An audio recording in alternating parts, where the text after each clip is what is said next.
أعوذ بالله من الشيطان الرجيم. بسم الله الرحمن الرحيم.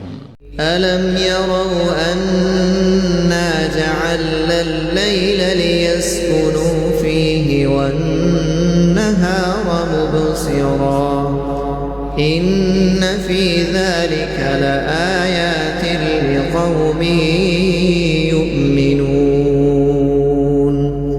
ويوم ينفخ في السور ففزع من في السماوات ومن في الأرض إلا من شاء الله وكل أتوه داخرين وترى الجبال تحسبها جامدة وهي تمر مر السحاب صنع الله الذي أتقن كل شيء إنه خبير بما تفعلون.